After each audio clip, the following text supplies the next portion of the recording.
Bom dia, boa tarde, boa noite para você que está vendo esse vídeo nesse exato momento. Meu nome é Mariana Sentiero, seja muito bem-vindo. No dia de hoje eu irei explicar sobre leis de Newton e algumas de suas possíveis aplicações. Então, para começar, primeiramente, vamos começar pela primeira lei, né? Uma coisa simplesinha que é a inércia. Então, o que a lei da inércia vai dizer para a gente? Ela vai dizer que todo corpo em movimento ele tende a continuar em movimento, a menos que uma força externa atue sobre o mesmo. Então, se eu tenho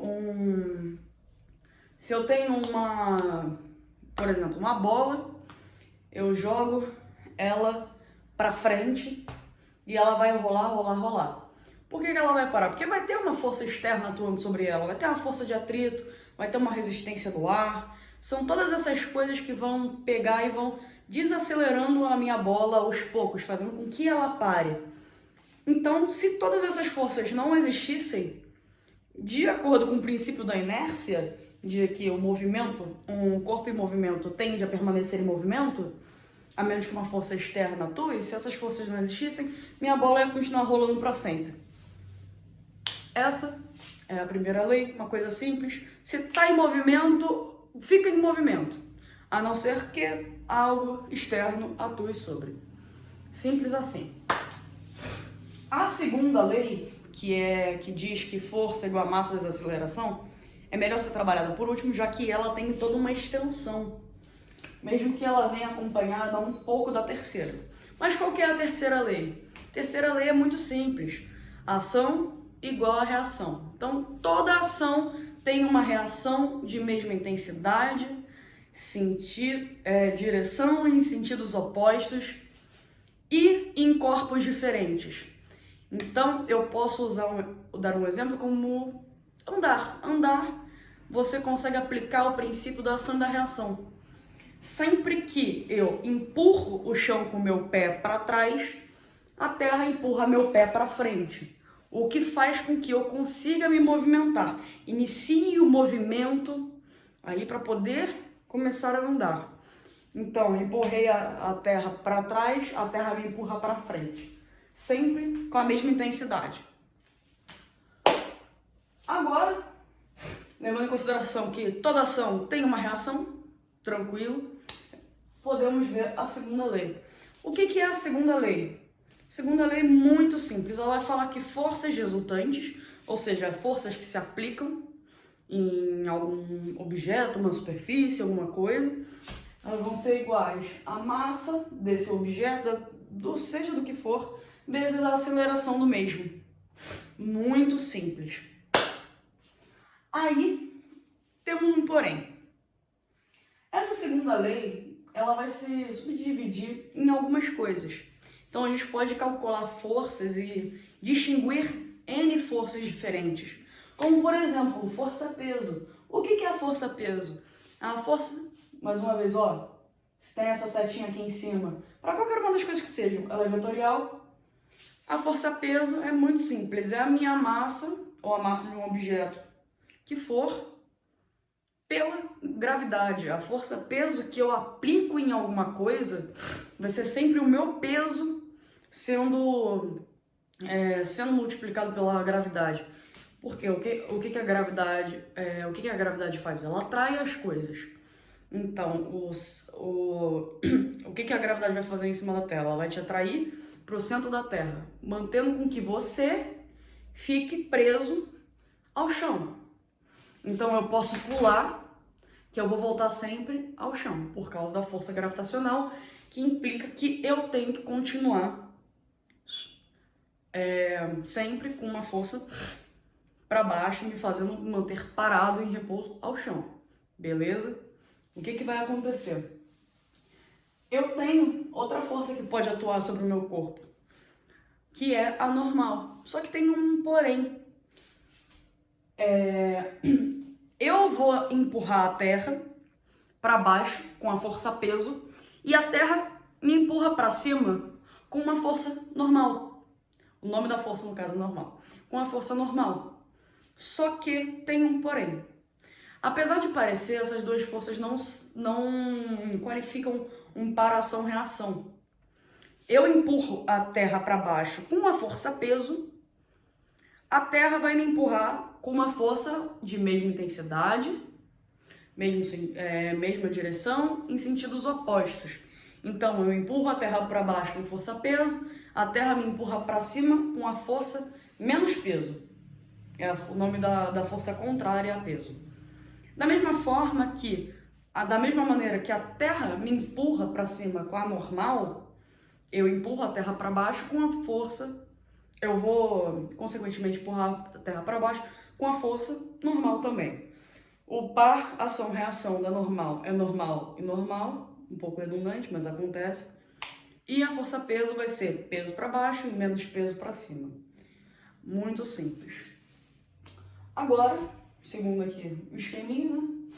Força elástica. Eu não vou entrar muito em detalhes, mas é só para conhecer, não passar batido. A força elástica ela vai ser aplicada para coisas como molas, elásticos, literalmente, como elástico de cabelo, essas coisas. Tudo que tiver um caráter elástico, que você alongue e ele volte, vai ser aplicado com força elástica. Muito tranquilo. O que a força elástica vai ser? Ela vai ser esse menos K vezes esse X. Tem uma cara feia? Tem. Mas é muito tranquilo. Isso aqui, esse K aqui, ele é simplesmente o coeficiente de elasticidade da mola. Então, ela implica o quanto que ela consegue, o tanto que ela consegue esticar, qual que é o grau de variação dela. E esse menos K aqui, esse menos coeficiente de elasticidade, está sendo multiplicado por esse X. E o que esse X vai significar para a gente? Nada mais, nada menos que o alongamento dessa mola. O quanto que ela alonga durante o processo de esticar e tudo mais, dependendo de uma determinada força que eu faça. E agora, para finalizar essa última parte, na verdade a última força da primeira parte, assim por dizer, falar de força de atrito. A força de atrito é o que vai impedir o movimento ou a tendência de se iniciar um movimento entre dois objetos, como por exemplo a sola do seu pé e o chão. Só que aí que tá, teremos dois tipos de atrito, o cinético e o estático. Vamos começar pelo estático.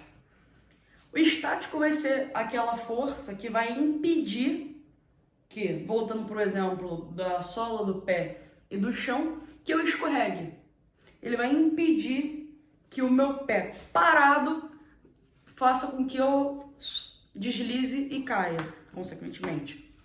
O que vai acontecer? O atrito é nada mais do que, se nós pudéssemos dar um zoom numa superfície, a gente veria que ao invés dela ser reta, plana, ela teria várias aderênciazinhas, sabe? Vários quebradiços. E são esses quebradiçozinhos que tem numa superfície que fazem com que ela seja aderente, que o seu corpo se encaixe, que um objeto se encaixe com essa superfície e ele não fique escorregando, ele fique parado, estático. Então, sempre que eu tiver o atrito estático, é porque o atrito é suficiente para impedir que o movimento ocorra, deixando então assim o objeto ou você parado em cima de uma determinada superfície. Aí tem o atrito cinético, que ele vai acontecer depois de que você vencer o atrito estático. Então, você conseguiu iniciar o movimento. A partir do momento em que você consegue isso, você para de trabalhar com atrito estático e passa a trabalhar com atrito cinético. Por quê? Cinético vem de movimento. Então, vence o estático para entrar em movimento. Então, venço o estático e entro no cinético. Agora que eu falei sobre os tipos de forças, leis de Newton, eu vou mostrar algumas aplicações para essas leis. Uma das primeiras aplicações que eu vou mostrar vai ser através de um sistema de blocos. O que é um sistema de blocos? Nada mais do que eu tenho dois objetos, dois ou mais, tanto faz, e eu vou aplicar forças em cima deles, vou fazer algumas movimentações, vou atritá-los, um monte de coisa. Então, por exemplo, eu tenho 2 blocos ligados por uma cordinha e eu quero puxar os 2 para cá. A partir do momento que eu pego essa cordinha daqui e puxo para cá, eu movimento os 2 ao mesmo tempo. Só que eu quero saber a força que eu exerço, a força que eu aplico nessa cordinha, que ao puxar eu faço com que os 2 blocos se movimentem. E para poder descobrir isso é muito simples. Primeira coisa que eu vou fazer, eu vou seguir um passo a passo com 3 etapas. Primeira etapa, coloque as forças. Quando eu for fazer isso de colocar as forças, eu vou considerar cada bloco separadamente. Qual que é a primeira força que esse bloco vai estar aplicando? Esse bloco tem uma força para baixo, que é uma força peso. A terra, ela vai retribuir, entre aspas, não retribuir literalmente, porque como dito anteriormente, peso e normal não são um par ordenado. Então, a caixa aperta o chão com peso e o chão aperta a caixa para cima, um anormal. Vamos ver o que mais que eu tenho aqui. Eu tenho uma forcinha sendo aplicada aqui do lado. Você falou, nossa, mas uma força sendo aplicada aí do lado? Sim. A partir do momento que eu puxo essa cordinha para cá, essa corda que está ligada aqui no meio entre essas 2 caixas, tem que aplicar uma força também nessa caixa A para poder movimentá-la. Então, essa primeira forcinha daqui, essa setinha que eu fiz para cá, eu vou chamar de tração. Porque sempre que eu tiver uma corda, eu tenho tração. Então, tem cordinha, tem tração. Tração sendo representada por um Tzinho, tá bom? Um Tzinho não, um Tzão. Outra, vamos ver se tem mais alguma força que pode ser aplicada aqui. Tá empurrando para baixo, representei. Tá sendo empurrado para cima, representei. A cordinha tá puxando a caixa para cá, tá representado também. Então, aqui todas as forças possíveis aplicáveis estão presentes. Vamos para o bloco B. O bloco B aperta o chão com a peso, o chão aperta o bloco B com a normal. Lembra que no início eu falei que eu estaria puxando essa cordinha para cá? Quando eu puxo essa cordinha para cá, esse pedaço aplica uma força sobre a caixa B para cá, que é uma força de tração também, porque eu tenho corda aqui, então tração. Só que essa cordinha está ligando os 2 blocos. Quando eu puxo essa cordinha para cá, quando eu puxo essa cordinha daqui para cá e movimento esse bloco, puxo esse bloco, o bloco B vai puxar essa corda. Só que tem uma força de resistência aqui, que também, como está sendo aplicada pela corda, levando em consideração que essa caixa A está fazendo algum tipo de resistência nessa cordinha para que o sistema não se movimente, eu tenho uma segunda força de tração aqui. Perfeito. Levando em consideração que eu já botei todas as forças dos 2 blocos, eu posso partir para o segundo passo, que é o quê? Orientar. O que seria orientar, você me pergunta? Levando em consideração que eu falei inicialmente que força é uma grandeza vetorial. Sempre que eu tiver uma grandeza vetorial, vou representar por uma setinha em cima. Isso quer dizer que ela tem módulo, tem sentido e tem direção. Então, a partir do momento que eu pego aqui esse sistema, eu pego esses vetores, porque são todos vetores aqui, eu posso dar um sentido, uma direção em que eu diga que para esse lado é positivo, para aquele lado é negativo. como se eu estivesse trabalhando com um plano cartesiano, onde desse lado para cá no x é positivo e esse lado para cá no x é negativo. Então, eu vou trabalhar com isso ao meu favor. Para que lado eu terei forças que são mais importantes, que vão facilitar os meus cálculos e deixar tudo positivo para esse lado. Porque a força maior que eu estou aplicando, que é a de tração, nessa primeira cordinha, ela está apontando para cá. Então, eu vou apontar minha seta para esse lado também. Então, todas as setas que estiverem apontadas para a minha esquerda serão consideradas positivas dentro do meu sistema. Para finalizar, eu tenho que equacionar bloco a bloco. O que é equacionar bloco a bloco? É dizer, agora, só que agora através de uma equação, quais são as forças que são aplicadas nesse meio. Vamos observar aqui. Eu tenho no bloco A 3 forças e no bloco B 4 forças. Só que tem um porém. No bloco A e no bloco B eu tenho P para baixo e N para cima. Como os dois estão num plano, como as duas estão numa superfície reta, plana, o que vai acontecer? O meu valor da normal e o meu valor do peso são iguais, o que faz com que essas duas forças se anulem. Então, nas duas situações, essas forças estarão completamente anuladas para mim. Então, não considero durante a minha equação. Então, para o bloco A, eu vou considerar só essa tração, para o bloco B, essas duas trações. O que eu vou fazer? Para facilitar a nossa vida, esses dois T's aqui, que são iguais, eles vão ser chamados de Tzão. E esse daqui vai ser Tzão 1. Muito simples.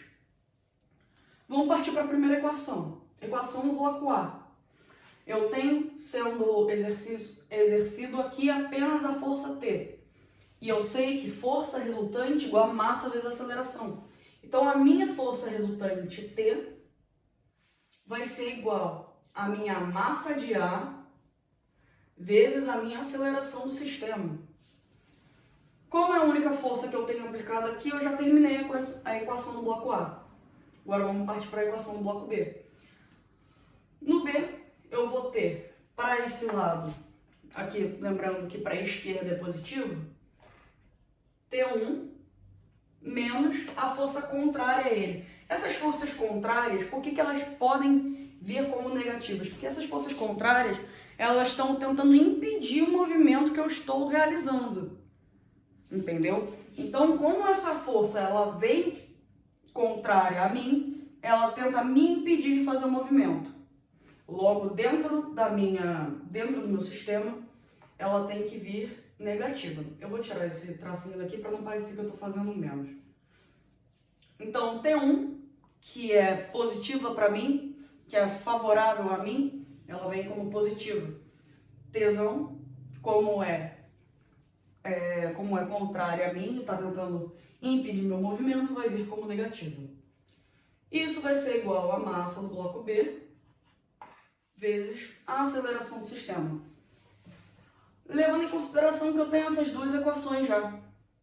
Eu já terminei o passo a passo disso daqui. Você pode me perguntar, como é que eu resolveria isso, chegaria numa equação? Quando eu trabalho com um sistema de blocos, essa primeira palavra daqui tem que ser muito literal. Por quê? Quando você ouve sistema, o que você pode lembrar de sistema de equações? Onde eu tenho duas equações com duas variáveis, por exemplo, duas ou mais equações, tanto faz, com duas ou mais variáveis, e eu posso fazer uma somatória, uma substituição, para poder descobrir os valores que estão me faltando. Aqui vai ser a mesma coisa. Eu tenho essas duas equações, eu vou poder mexer, juntá-las. Porque no final, como eu tenho pontos em comum, no caso essas trações aqui, com elas, vamos supor que eu precisasse achar a aceleração do sistema. O que eu ia fazer? Levando em consideração que essas duas aqui são iguais, eu tenho variáveis iguais, eu posso somá-las. Vamos fazer aqui. Aqui eu tenho T, aqui eu tenho T, só que aqui é positivo, aqui é negativo. Eu corto um com o outro, porque eu tenho um T em cima e menos um T embaixo. O único que vai me sobrar aqui vai ser o T1. Então, T1 igual a MA, massa A vezes aceleração, mais massa B vezes aceleração. Aqui, como eu disse antes, eu trabalho com aceleração do sistema, o que significa que ela é comum para o bloco A e para o bloco B. O que eu posso fazer com isso então? Eu posso pôr a aceleração como um fator comum para os dois em evidência. Então eu vou tacar a aceleração aqui para frente. Então a aceleração, abre parênteses, vai ser multiplicado pela massa de A mais a massa de B. Tranquilo.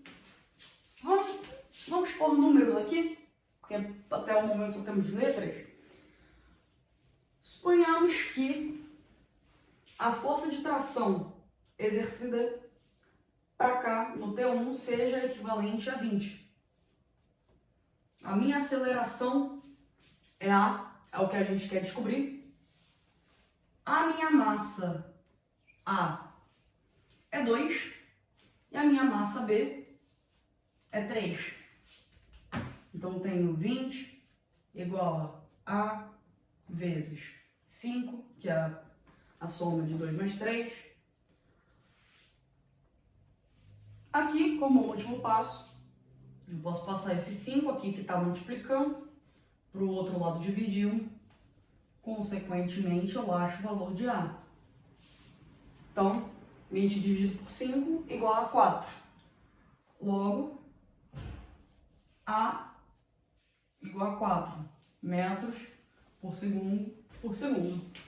Tranquilo. Então, nós vemos um sistema aqui de bloco, um sistema de blocos simples e rapidamente.